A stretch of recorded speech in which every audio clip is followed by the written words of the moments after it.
प्रिय भक्तों, नवरात्रि का त्योहार साल में 4 बार मनाया जाता है, जिसमें 2 प्रत्यक्ष और 2 अप्रत्यक्ष नवरात्र होते हैं।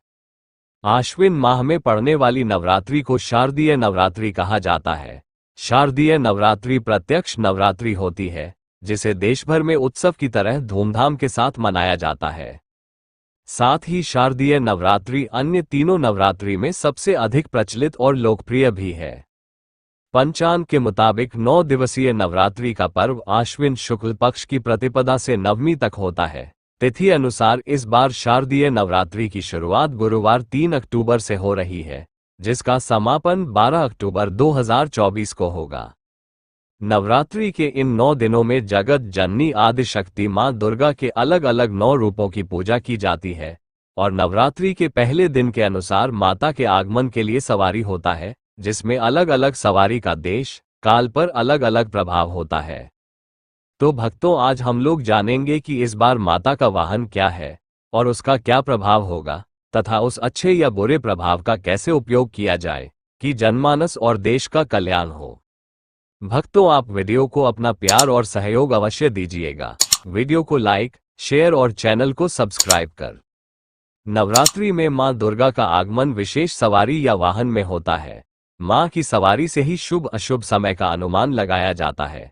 इस बार शारदीय नवरात्रि में माता रानी पालकी में आएंगी। नवरात्रि में मां दुर्गा का आगमन और विदाई खास वाहन में होता है, जिसका ज्योतिष में अलग अलग अर्थ बताया गया है। मां दुर्गा के आगमन और विदाई के वाहन से देश, दुनिया, प्रकृति, फसल और मानव जीवन में पड़ने वाले अच्छे बुरे प्रभाव का अनुमान लगाया जाता है। इसलिए नवरात्रि में मां दुर्गा की सवारी को महत्वपूर्ण माना जाता है। पालकी पर आ रही है माता रानी। माता रानी के आगमन या विदाई का वाहन क्या होगा, यह वार के अनुसार तय होता है, इसलिए हर बार माता रानी की सवारी बदल जाती है। इस वर्ष शारदीय नवरात्रि की शुरुआत गुरुवार के दिन से होगी। ऐसे में माता रानी का वाहन पालकी रहेगा। माना जाता है कि नवरात्रि की शुरुआत जब गुरुवार के दिन होती है तो मां की सवारी डोली या पालकी होती है। नवरात्रि में मां दुर्गा जब धरती पर डोली या पालकी में आती है तो इसे बहुत अच्छा संकेत नहीं माना जाता है। दरअसल माता रानी का पालकी में आना चिंता का विषय बन सकता है। इससे अर्थव्यवस्था में गिरावट, व्यापार में मंदी, हिंसा, देश दुनिया में महामारी के बढ़ने और अप्राकृतिक घटना के संकेत मिलते हैं।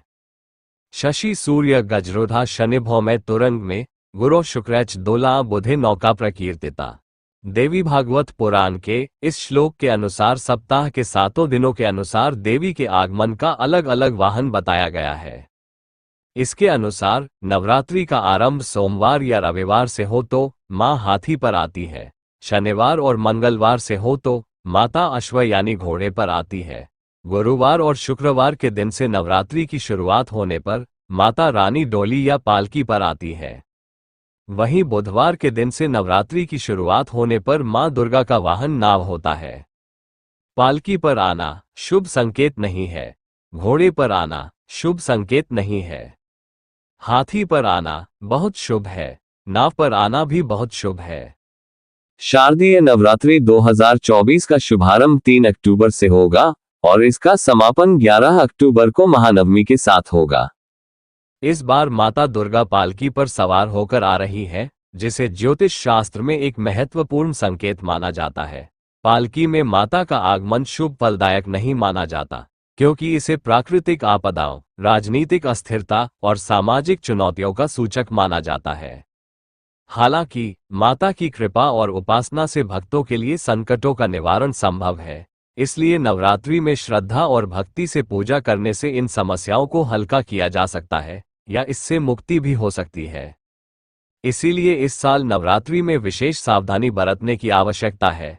ऐसा कुछ भी करने से बचें जिससे माता के रुष्ट होने की आशंका हो, और इस संबंध में नकारात्मक सोच को सकारात्मक में बदलकर और अधिक सावधानी तथा श्रद्धा भक्ति के साथ माता की उपासना करें। पालकी की सवारी से माता के आने का एक महत्वपूर्ण आध्यात्मिक संदेश भी है। ये भक्तों को उनके कर्म और आस्था को और मजबूत करने की तरफ इशारा है। यह माता के प्रति अपनी श्रद्धा और भक्ति को और मजबूत बनाने का अवसर प्रदान करता है।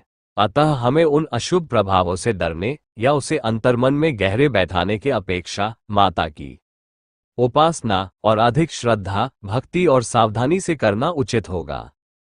इससे हमारे जीवन में सकारात्मकता का विकास होगा और कल्याण होगा। पालकी को एक परिवर्तन का प्रतीक भी माना जाता है, जो हम लोगों को ये सीखने का मौका देता है कि बुरे समय में कैसे धैर्य और विश्वास बनाए रखा जाए। इसके प्रभाव से संभावित चुनौतियों में सामाजिक तनाव, राजनीतिक अस्थिरता और प्राकृतिक आपदाएं शामिल हो सकती है।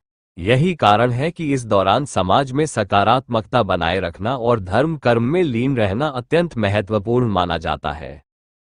इसके साथ ही माता दुर्गा की विदाई मुर्गे पर होगी, जिसे भी अशुभ संकेत माना जाता है, जो आने वाले समय में कुछ कठिनाइयों का संकेत देता है। ये ज्योतिषीय दृष्टिकोण से महत्वपूर्ण होता है, क्योंकि इन वाहनों का सामाजिक, आर्थिक और प्राकृतिक परिदृश्यों पर प्रभाव पड़ता है। लेकिन यदि सही रीति रिवाजों से पूजा अर्चना की जाए और श्रद्धालु सच्चे मन से भक्ति करें, तो कठिन समय का सामना भी आसानी से किया जा सकता है। इस नवरात्रि के दौरान ध्यान, साधना और कर्म पर अधिक जोर देने की सलाह दी जाती है, ताकि माता दुर्गा की कृपा से सभी बुरी शक्तियों का नाश हो और देश दुनिया में सुख, शांति और समृद्धि का आगमन हो। भक्तों, आशा है कि आप समझ गए होंगे कि इस वर्ष माता की सवारी क्या है और इसका क्या प्रभाव होगा तथा उससे कैसे बचा जाए। जय माता जी। धन्यवाद। शुभम अस्तु।